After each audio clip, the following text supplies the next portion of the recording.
Okay.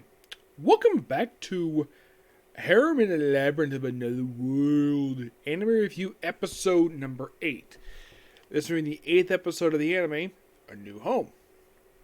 This one pretty much finishes up the rest of Chapter 1 because last episode adapted the first few parts of first portion. This episode adapts pretty much the rest of Chapter 1, though it skips like one section. It skips a couple things here by the time. And it goes to the first portion of Chapter 2. Which, okay, interesting. So as of right now, we've officially been on Book 3 now for 2 episodes. And they've only just finished adapting Chapter 1 in just 2 episodes. Not surprising. I hope this continues. Take two episodes to cover a chapter. Perfectly fine with me. So, in this episode, we start off with basically having Roxanne and Concho. I'm trying to make sure I get this name right here. Koga. Yeah, Koga. So they arrive in Quarter, or they're basically in Quarter, and this basically says they're going to live here. So they look for possibly a weapon shop and a weapon hardware store. Now, when I think of hardware, I think of tools and gardening equipment. This one, first thing you see is pots and pans. Which I'm thinking, really? Since when the hardware stores are pots and pans? I don't remember seeing one like that. So, of course, the owner herself, who is now this scene is mostly intact for the book, goes to the weapon shop, which they go there, and of course they see various stuff there. Now, in case you're wondering, the book is a little more expanded on, tiny bit, but they'll probably just move along here. So they decide they get possibly looking at a house in the area, because they probably need to have a house so they can do their own thing, because they think that staying in the inn is fine, except that whenever they do their private time, it probably wouldn't wake up neighbors. If they have their own house, they wouldn't have to worry about that. Nope, not really. So they say, okay, we're gonna buy it. We're gonna rent a house. So they talk to the hardware shop owner, possibly find her like a real estate agent, which apparently she is a landlady. She apparently owns a bunch of buildings. So I have this one hardware store. So they recommend a house on the outskirts, which is fine for them. They have no problem with that at all, as long as there's a way to get to the actual labyrinth itself. Okay, so they actually, now there's a portion skipped over here for some reason. Maybe they might do it like next episode, but yeah, there's actually a section they skip, which, if you're wondering what they skipped, it's mostly interacting with some of the residents of Quarter. That's mostly basically what section was skipped here. Then, of course, oh, by the way, when she first meets, Roxanne's like, oh, and of course, it's implied that she knows that Roxanne is Kogo's slave, but she doesn't say anything. Not at all. Though they show in the house, they mentioned now the whole thing with the lawn. That's the first thing they mentioned about the place is the lawn, where it's neglected. Now, the scene itself is very well intact. They do not alter anything about this moment at all. And they go inside. She does mention she had the windows cleaned and the windows fixed and the house clean. I like her. Like, wow, it's a pretty decent sized house. We got like a small room, and you have like basically the way this house is structured. Seems like it's a regular 2-story house. But with the entrance, it's quite strange. It's kind of like its additional wing, a tiny portion where like a little sitting room there, and then you have the main portion of the house, and upstairs you have a couple bedrooms up there. So they show the kitchen off, which seems like a standard kitchen we see in like this type of environment. Then he goes upstairs, looks at the rooms upstairs. One of the rooms has got a fireplace, so he uses his warp to basically go in the next room. He's able to use the magic, no problem. So this weapon has this thing called shielding cement, which apparently finds a way to using magic. He apparently is using magic there, no problem. So he tells her at the look around the house, he says, okay, we'll take it. And of course, from the contract. Now they do cut the bit out here where he asks if Roxy can do it in his place. It's a ghostwriter. They cut that portion out probably because basically that it was probably obvious he does know the language very well, so asked Roxanne to do it. Since she does know this stuff pretty well, so she fills the contract out. And of course, he notices a big pot. Now, in the book, it was mentioned, the one I was reading anyways, mentioned that French chefs use this stuff. In the anime, it's more used for high heat. Like, it was like he's going to have a special price for it, but thanks to his discount, he's going to pay a little bit less. Also, they did keep in here how much rent he had to pay. It was mentioned that apparently it was like $50,000, but he did, apparently thanks to his 30% discount, he was able to negotiate down to 45,000 nobles. Excuse me, yes. So, after they get the place, and of course they get the pot, they proceed to go look for furniture. Now, this actually is cut from the anime of the scene where they go to a furniture store in this city. Yeah, I kind of get the reason why it was cut. My personal guess, it's a bit of a, when I reread it in the book, it's a bit of a slow scene of looking at furniture. And my guess is from the point of view of Passionate, they probably felt as though the scene might be boring for viewers to say you're going to go shopping and then basically get the furniture later on.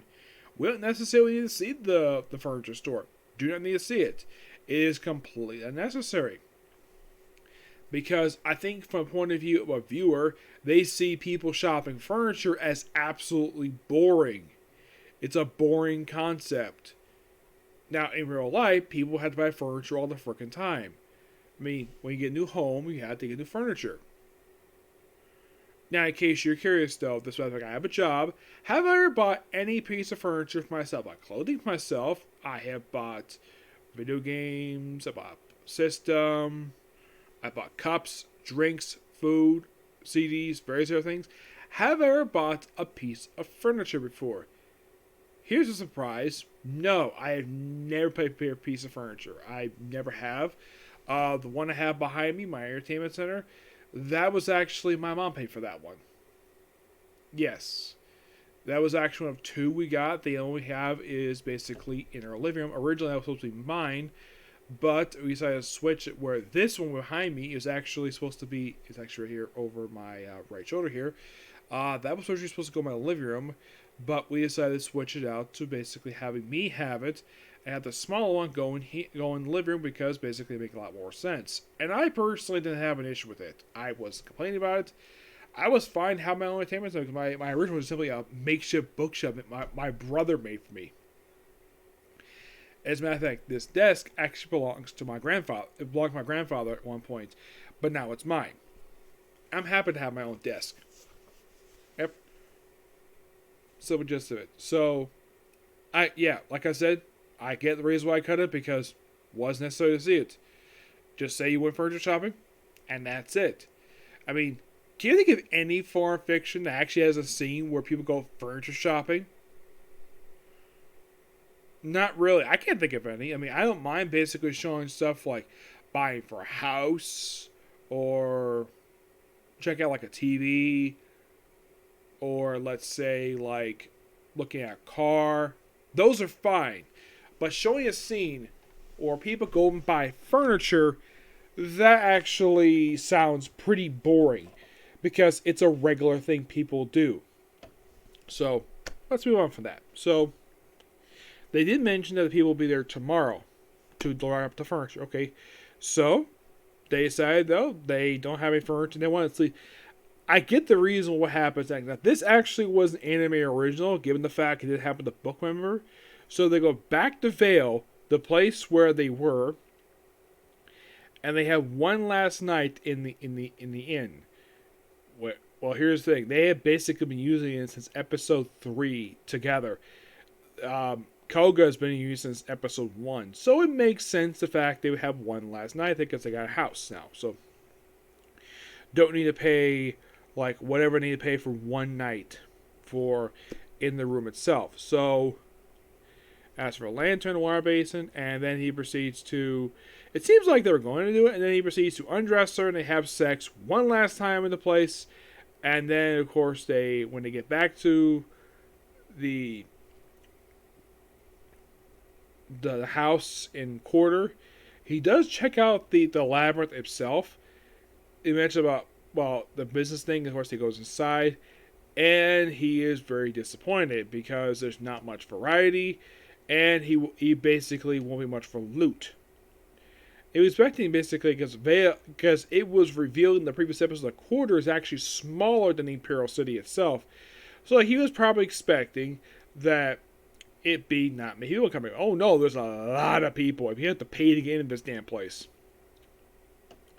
And he probably thought that maybe the labyrinth itself probably would not be challenging. So he went there and used his own gate to go back there. And because of that, he's able to go back to the place no problem. Yeah, no problem. Doesn't have to pay at all because he has a warp gate. And he keeps his pack of secrets. Now, he does also go, when he goes to the, I think it was the mad weapon shop, he actually buys one weapon. A magic wand. Yes, a magic wand. So they go back to the labyrinth they go back to the labyrinth in Vale, because why not? I mean, this is my opinion. He probably likes that one better because there's not many people around, and he's able to basically get a lot more challenge out of that one than, let's say, the one in Quarter. So they kill some monsters and go back, and then, of course, basically they have some private time themselves in their own home, and he basically is kissing. He's about to kiss her, and of course, rubbing her tail because she's been sweating, and of course, he has to make some water in the bathroom. It was also mentioned the previous owner got kicked out due to previous resident had to kick out due to, like, apparently it was implied he was trying to make a lunchroom for some reason. Yes, or at least in their bathroom.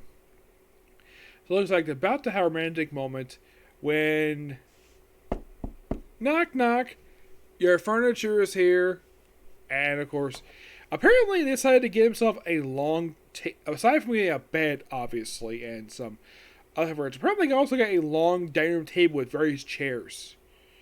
Despite the fact there's two people there. They probably expecting a lot more people.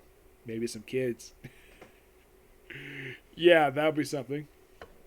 So, then of course, after all that set up, probably they took the rest of the day to do this. And of course, after cleaning himself up, after washing himself up, then of course, Kogo decides to have sex with Roxanne in a random place in the first night there. Because nobody else is around. It's their own place, despite the fact it's technically rented. It's owned by somebody else, but it's their home. And they have sex, and that's it. That's the episode for you. It's a pretty good episode. I do hand to the episode for basically cutting out that furniture scene. So, yes. So that's going to be pretty much the episode review. Next one's going to be a review of Barto. Yes, that's going to be the last video for probably first night. I did finally finish a reading on a bunch of comics that came out last 2 weeks. It took me a long time to get to a lot of comics. So, probably expect to see some Flashman videos tomorrow. Because I probably will be working on that tonight. I may be able to get a video for that, but who knows. Okay, next video. Bye.